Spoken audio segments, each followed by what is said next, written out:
Man, I've been talking this whole time. I wasn't even recording.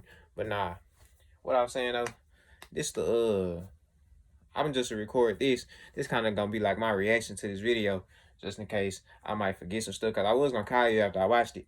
You know what I'm saying? Talk to you about it, what I thought or whatever. Cause I'm already I'm about like 20 minutes into it. I kind of just stopped and made a point reference. Okay, matter of fact, this is what had happened. I was watching it, and dude was talking about how Constantine had he was the one who kind of introduced Christianity to the whoever people or whatever. But I heard that and I was thinking I'm already knowing Constantine, like, he saw the cross as the figure that came to him because this is the terror that we own, the terror Tiamat, the four corners of the earth. It works in those fours, the cross, or X marks the spot, the four corners of the earth, the four elements, the four hemispheres, the four chambers of the heart. I done talked about this before, whatever, right? But this is kind of the playing field that we on. You know what I'm saying? And you got to think, when you're thinking about fours, or the cross, or the T, the four image, it's like you got this, you got the Christ figure doing this, or the crucifix or whatever going this, because this is how we started off as beings. We just got you know what I'm saying, you got the head, you got two arms. Because I'm thinking about how we started off in the water as sea creatures. You got the head, you had fins, then you just got your body and your tail, you know what I'm saying, behind you. You just swimming through the water type shit. We like this for real. You know what I'm saying? Like, this is what we started off as. We started off as like four ligamented beings, I guess you could say. But, over time, we ended up making our way on the land.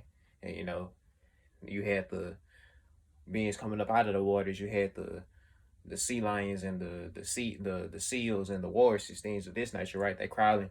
You know what I'm saying? Then they fins kind of drop to where they kind of like can crawl, move themselves up now and shit. Then you got penguins and shit. They shit still kind of together and shit. They kind of wobbling, but they got feet, right? And then this shit end up splitting, right?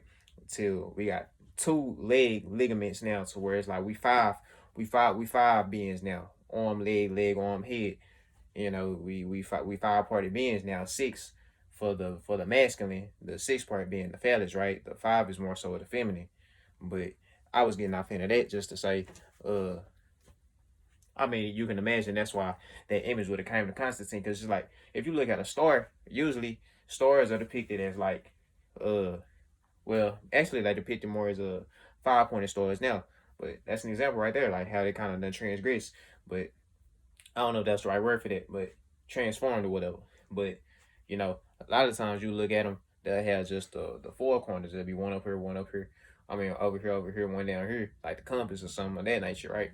But I was just going through that because, well, and I'm watching this video kind of sped up. I got it on twice the speed. I'm watching it on YouTube, but that's just how my mind works. I be having to watch it fast. I be like, okay, come on, do it. I'm following, you know what I'm saying? Because that's how my mind works anyway. But there's nothing bad or derogatory or evil about that word if you understand it in its correct context. Every European continent, from Columbus, Cortez, to Washington, engaged in theological warfare. And each of these men violated the very commandments that they taught their slaves to adhere to. America's a Christian nation because America was founded by Christians who stole the land from the indigenous people, who murdered and who enslaved others, and taught those that they conquered, those that they enslaved, to believe in a doctrine that they did not adhere to themselves. Of course, these issues are never brought up in school.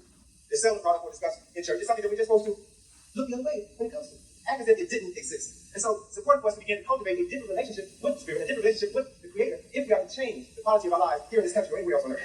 The study history reveals that European world dominance is on the decline. Europeans are losing their control as people of color begin to assert themselves globally. For the first time in history, for the first time in the last 2,000 years, the majority of Christians are non-European. That's one of the reasons why Pope John Paul II has traveled more to Africa than all of the popes combined. He's traveled more to South America than all the popes combined, because he knows that the future of Catholicism is in people of color. So they are proselytizing and working overtime to see to it that they will have new members to keep them in power. In order to begin to shift the world power and conscience, European theologians and scholars have been devising new ways to consolidate their power. And for decades, they have been meeting behind closed doors. I remember at least 50 years ago, here Dr. Dan and Dr. Clark in a conversation, talking about a meeting, a conference that was held by Jewish theologians here in New York, where they talked about the origins of the Torah. And they talked about all the myth. Torah. That's the name of the Bible. The original version of the Bible is the Torah. The terror, these words. Which is really just another name for earth. That was in this text, how it was not a text to be taken literally. And that for some reason or another, there was never any documentation about this conference. And so, according to the Jewish theologians, the origins of the Torah, the Torah, the Taurus field. Google that when you get a chance. The Taurus field. Into radio flow. Major national magazines, Time, Newsweek, US News and World Report. You notice over the last 5 years, you've been seeing a plethora of cover stories that are reevaluating religion, reevaluating Jesus Christ, reevaluating Moses, reevaluating the concept of heaven and hell.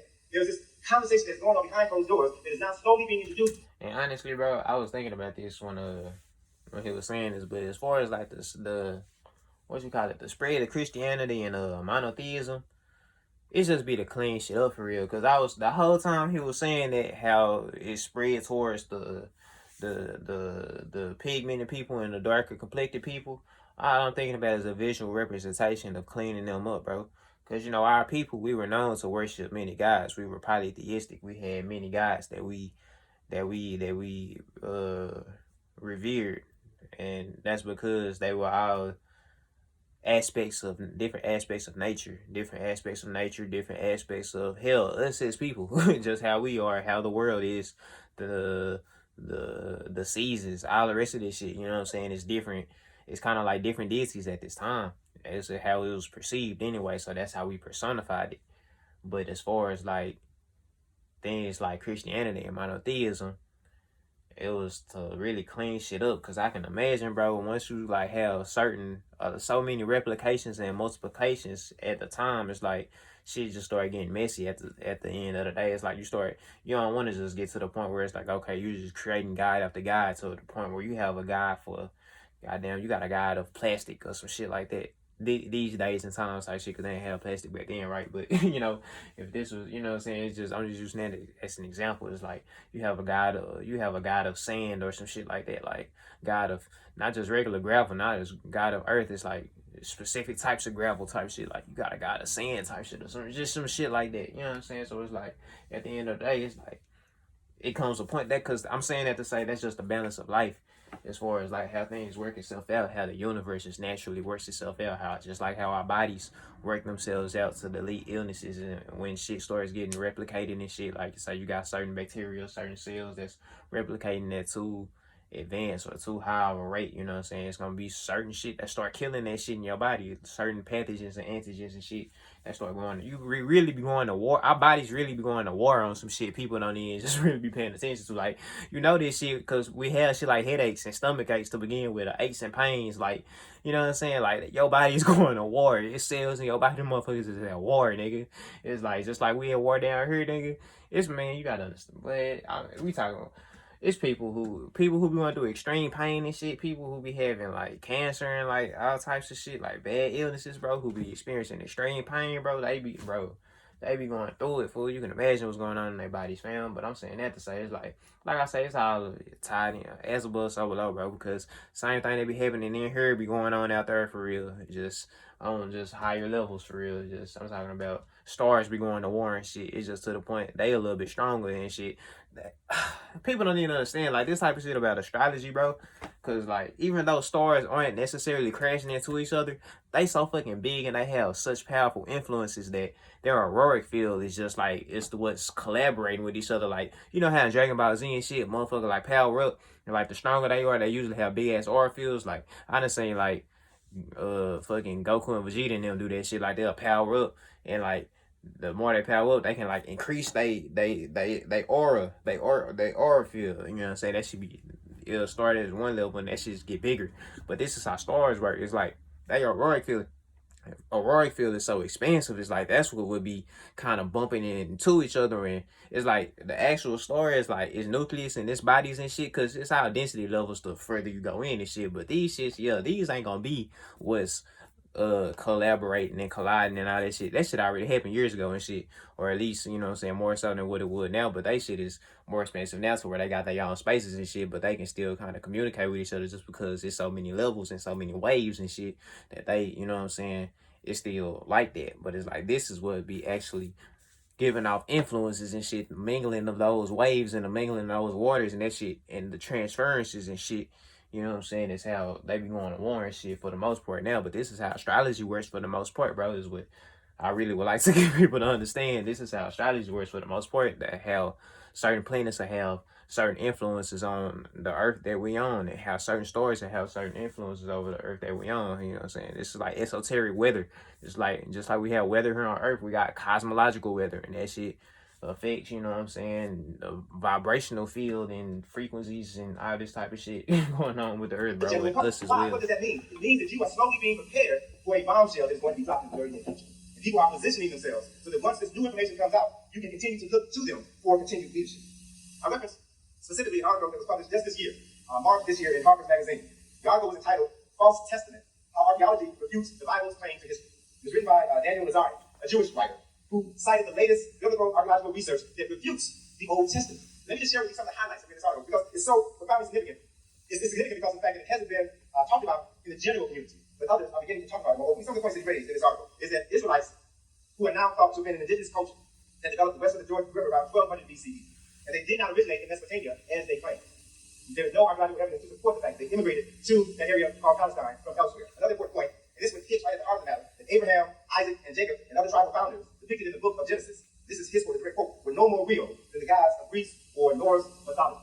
That they were not real personalities. These are Jews telling their story to the world. They also said that Moses never existed. I want you to understand this. They are saying that Moses never existed, and that the Israeli flight from Egypt never occurred. Understand what they're saying.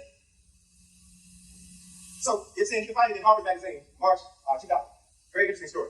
And this whole story was derived from a new Torah that was published in November last year called the Et Hayim, or the Tree of Life. It was published by the United Synagogue of Conservative Jews. And in this Torah, they added in the commentary the latest archaeological research that refutes the Old Testament. Now, the interesting thing about biblical archaeology is that it's a science that's about 100 years old. It was originally created in order to bolster the credibility of the Bible, but specifically within the last 25 years. The physical evidence has said that what existed in this book is not a fact, are now seen as, quote, an invention of Jerusalem-based priests in the 7th and 8th century BCE. Solomon and David were not the great kings that they were reported to have been in the Old Testament. They also said that the wall of Jericho, Joshua the battle of Jericho, well, they said that based on the archaeological evidence, the wall was only 2 feet high at the time that the Joshua came there, and had been destroyed for at least 70 years prior to his conquest of that land. So the myths, the stories that we've been given are now have to be viewed through a different pair of eyes in light of the evidence that is now being allowed to circulate among the general public. So the challenge for us is, how do you process that information? You categorically deny it, throw it away simply because it challenges everything that you've been taught, or do you begin to read it and study it? I'm gonna say something about this too, because you gotta understand, bro, when it comes to these ancient stories and shit and theologies and mythologies and shit, just like when he said how like people like Moses and, you know what I'm saying, Abraham and them wasn't no realer than the beings of Norse mythology and whatnot. That's because that's really what this shit was. This was just these people's mythologies, bro. Just like multiple cultures be having their own mythologies. It really be some real shit, but it be like made up shit about real shit. It be characterizations, you know what I'm saying? And over time, bro, they pass these stories along to their children and their children and their children. You can imagine how much this shit gets distorted, bro. Just stories being told throughout generations and generations, and like after a while, people start taking this shit seriously. Like people start thinking this shit real. Like, nigga, I was just thinking about the comparison between Jesus and Santa Claus the other day. Like, bro, like Jesus is really like look how, bro. I mean, if there was a Jesus, that man wasn't born on December 25th, bro. But this is the day that y'all worship him on, or this is the day that y'all call his birthday. And look who's like shares that day with him is Santa Claus, bro. Like, to understand the truth that may be in this information. It's important to understand. Another profound faith. Which Santa Claus, if anybody, is really Satan. God damn it, if you rearrange the word. So that's on some more shit. In this new Torah was that Genesis. And fucking December 21st is the winter solstice.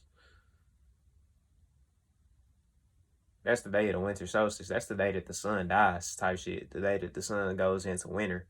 After the fall. After it falls, it's dead. When everything is just dead in the winter. So why the fuck would that nigga be born on a day of death, type shit? That's the day he died, type shit. Oh, nah, my bad. The winter solstice is the 21st, and he rose again on the 25th.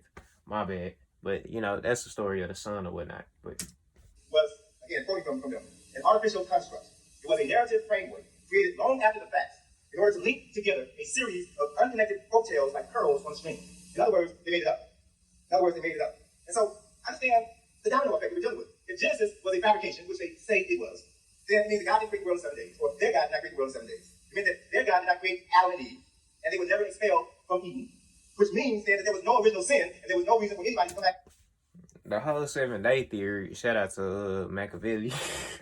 The whole 7 day theory is based around, it's not necessarily really 7 days, it's more so about ages, like how shit came along, just how I was kind of explaining evolution a while ago. It's kind of like, okay, what came first? First, there was nothing but waters, right? We know this about the universe, right? First, there was nothing but waters. Really, it was something before waters, but as far as we know it, you know what I'm saying? Shit was just water. And then from the water, you had the light. In the water, it was just darkness, just the primordial dark waters, the waters of noon, as they would have called it in ancient and Kemet, the waters and just the primordial waters. And then you had light, and from that light, I think the earth was created after that. This is the elements, bro. First it was water, then it was light, then what, earth, and then there was the firmament that created the air, the separation between the waters, the air pocket, the air bubble in the waters that we on right now on Earth. We on Earth, but we in an air bubble that has air separating the waters above from the waters below. The which is just what our atmosphere is mostly consists of what, oxygen and what, carbon and some more shit. While water is H2O, so it's removed a lot of the hydrogen, which is the first element. Hydrogen is the first element. I ain't gonna say ironically, because that's not ironic. That's just what that is.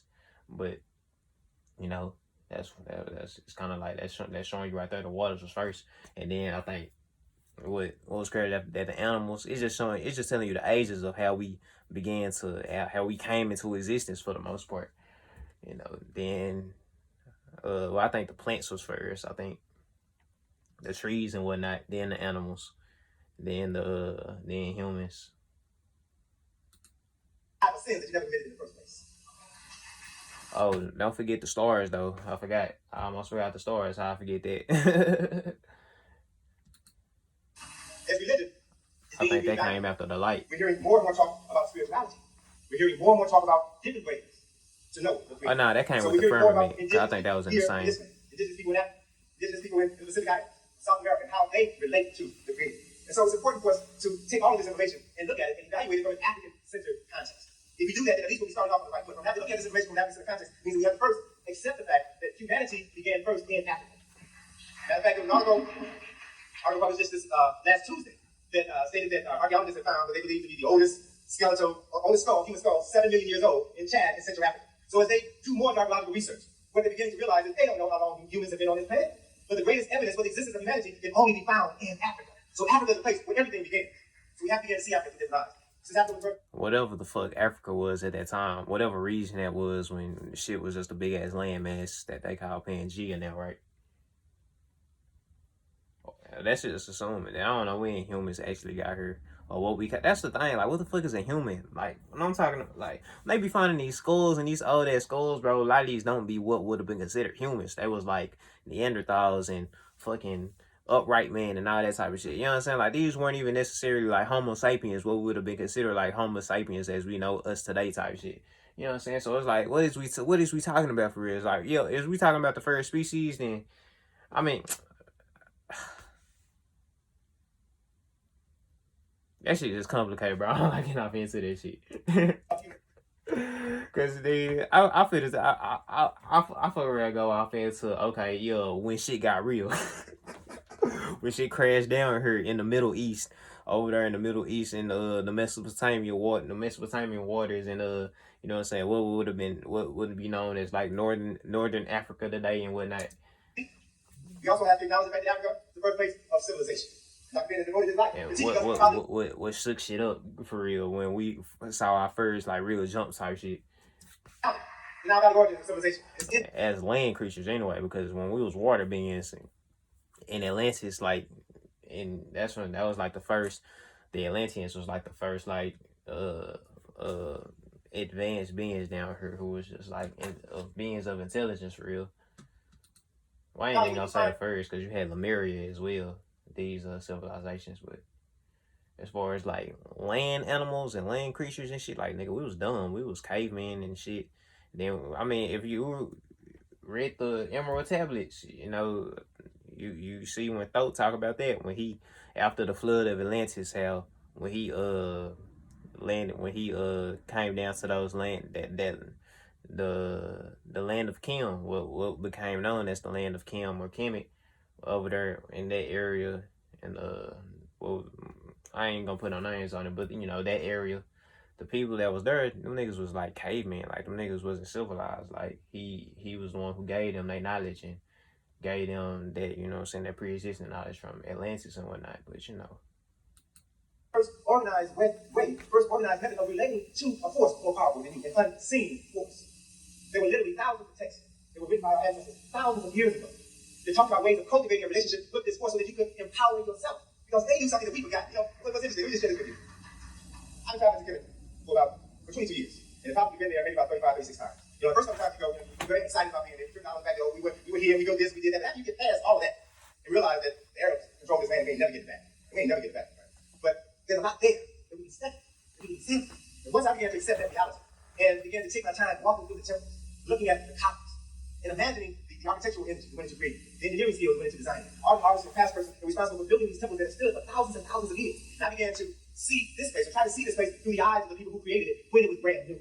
And doing that made me realize that we, so-called modern human beings, are literally functioning on a subhuman level. That the people who created this ancient culture civilization knew how to manifest the aspects of God, the creator, whatever term you want to use, they knew how to manifest that knowledge within themselves, so that they literally created heaven on earth. And when you walk through these temples and see the minds, you will see the handiwork of people who knew how to manifest God within them, and they built for eternity. That's one of the reasons why Europeans over the last 3,000 years have been trying to train chemical for themselves.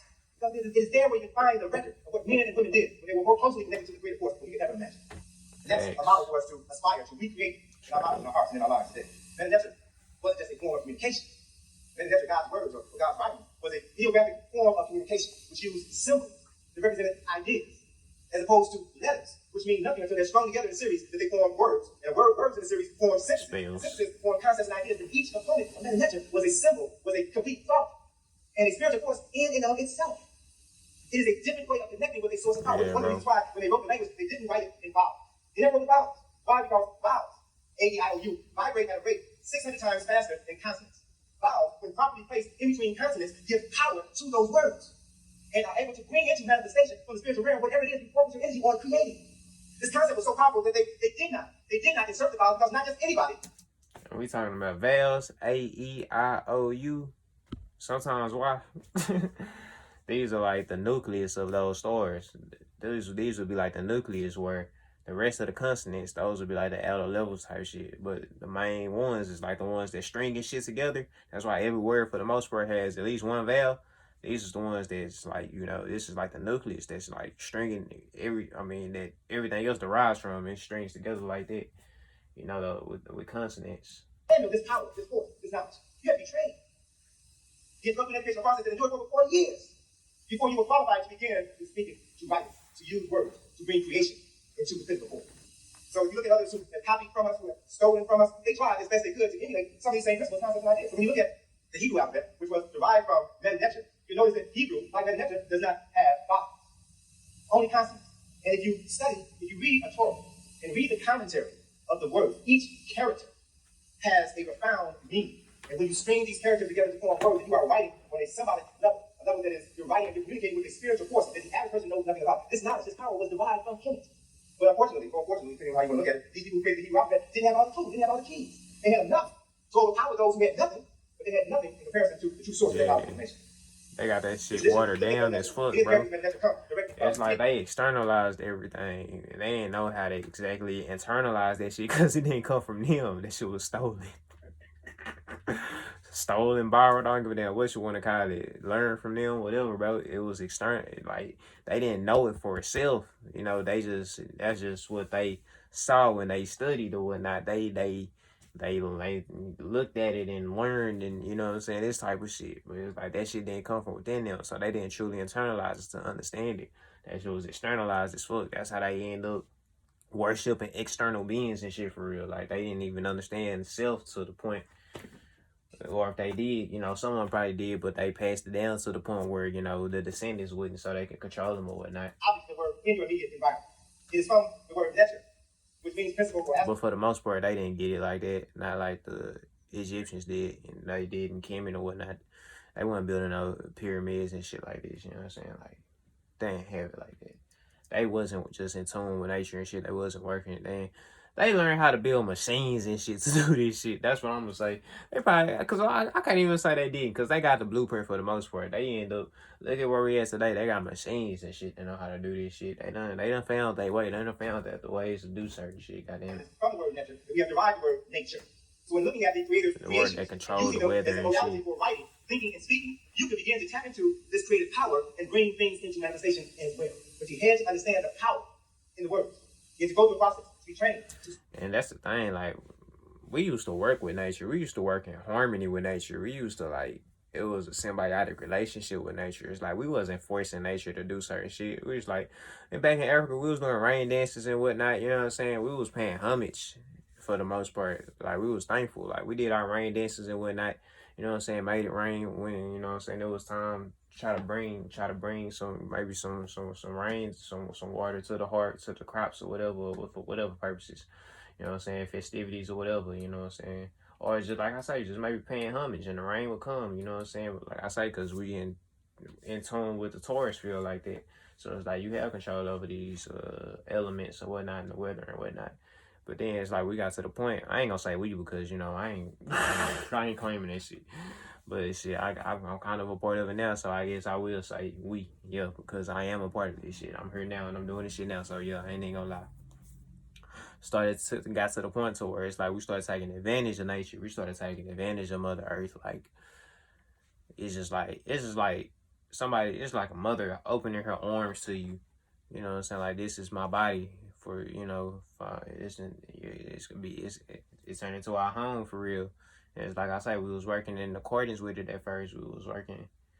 It was harmonic. Then it got to the point where it turned demonic, I guess is the word I'm gonna say, because it got to the point where it's like we started taking power and control over it, bro. It's like shit's just ugly now. I ain't gonna lie, fool, but you know. Correct. To write correct. So that you did not abuse this relationship with the creator or the power. The spiritual philosophy was based on a view of the cosmos as the domain of the divine. And since human beings were a part of the cosmos, human beings were also divine. Divinity exists within us. As human beings, we never fail in grace. We were never disconnected from the Creator. We always began to reconnect if we know how. After spirituality teaches us that we are spiritual beings who are currently having a divine human experience. And when you know who you are, then you can use this knowledge, you can use this language, you can use this speech to build, to add to your character, to add to your community, as opposed to exploiting others. Rituals were designed in order to maintain connections between community and the spirit. African spiritual traditions teaches that spirit manifests itself in everything. The creator God created the world and everything in the world. It means that everything that we see, everything that we touch, contains within it aspects of that creation. So if you look at things with the right eye, when you see them, you see the creator in those things. When you look at your brother and your sister and know that the creator exists within them, and when you communicate with them, you don't communicate with bitches and hoes. You communicate with God. And so when you talk, you should be having a higher form of communication so that the God in you can communicate with the God in the other person. And you can transform your consciousness to a higher level of communication. That's what we have to get back to. Africans believe that all life is ritual. All life is ritual. And rites of passages help us move from one phase of life to the other. It's like the circle.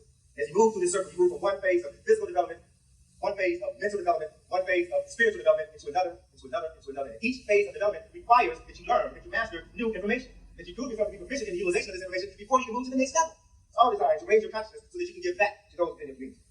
And so we go through this process. We move from spirit to birth, to maturation, to adulthood, to death, ancestorhood, to spirit, and to rebirth. This is the cycle of life. And while much of this information has been lost, has been stolen, has been distorted, there are occasions when we can get glimpses of this knowledge. And I cite, for example, the book Spirit of Intimacy, written by Samofu Somé, the wife of Melodona Somé, who's from Burkina Faso. She talks about a ritual that they have within their community, a ritual called the hearing ritual, where when a woman is pregnant, she goes to see a priest. And the priest engages this pregnant woman in this ritual that is designed to allow the mother to communicate with the spirit of the ancestor that is in her womb. And through this ritual, the mother not only communicates with this ancestor in her womb, but she understands, she knows who that ancestor is. That is, who is now coming back through her to be born into the community to continue the work that they left undone. So knowing who is coming back means that you know who this person is. You know what their destiny is in life. You know what name to give this child. So that when this child is born, there are other components of this ritual. So when this child is born, you take that object that was the object that belonged to the ancestor that they have come back as, and you bury that object at a specific location. And when that child reaches a certain age, 13 or 14, the child is to grow to find that object that was buried. And when that child retrieves that object, it is confirmation that ancestor has returned. This is a ritual that has been going on for thousands of years. Means that these Africans became apostle understand aspects of life and death and deeper that we have forgotten or have not been allowed to understand. What's also interesting is if you read her husband's book, my Johnson book, his first book, of Water and Spirit, he talks about this spiritual relationship that existed between his father, who was the chief priest of his village, and other priests who worked with him. Wonderful, fascinating account of African spirituality and how Africans developed individuals and community based on their understanding of who they were. The important part of this book is the story of French priests coming into the village, stealing children, taking the children away to monasteries where they were taught to forget their pagan ways, taught the Bible so that they could come back and convert their family members to Christianity. Malone as a child was stolen and spent a number of years in one of these monasteries. And he talked about this book about 10 years old, and he talked in this book about things that were happening in the monastery that I've been reading in newspapers for the last 3 or 4 months about the boys being raped, the boys being molested by teachers of God. The fascinating part of the story, he talks about when he leaves, when he escapes, he goes back into his community, and the choices that were given to him by the elders in his community, and so what he needs to do in order to reinsert himself into the community, the rituals that he has to go through. So the book is fascinating because it deals with aspects of African spirituality that we've not had the opportunity to read about from an indigenous African people. So it's important for us to realize we do have access to knowledge and information that can help us put pieces of this puzzle together and understand who we are. But one of the challenges in talking about religion and deconstructing the Bible is that people instinctively withdraw back when you try to take away their Jesus. I mean, that's a natural reaction because everybody needs something to believe in. Everybody needs a foundation upon which to stand. But what I'm sharing with you, brothers and sisters, is that there are foundations out there. You have to take the initiative to begin to do the research, to read, to study, to begin to incorporate this information in your life. What's important about Africans who were enslaved here in America is that we were separated from these teachers. We were not allowed to bring them over here or to practice. We were not allowed. Another important component is that Africans were enslaved in America for 200 years before the European enslavers decided to begin to teach enslaved Africans Christianity on a wholesale basis. What's important about this decision is that it came on the heels of insurrections. And as Europeans became more and more afraid of insurrection, they decided they needed to do something in order to keep those black folk docile and quiet. And so decisions were made to introduce them and to bring them into the Christian fold. There's a very important book that you all need to get your hands on and read. I was introduced to it by a minister in Washington, D.C., one of the few African ministers in D.C., Reverend Willie Wilson, who wrote a book entitled Releasing the Power Within from Spiritual Dynamics. And he references this effort that was made in 1842 to introduce enslaved Africans to Christianity. It was a book written by a preacher by the name of Reverend C.C. Jones, who in 1842 wrote a book entitled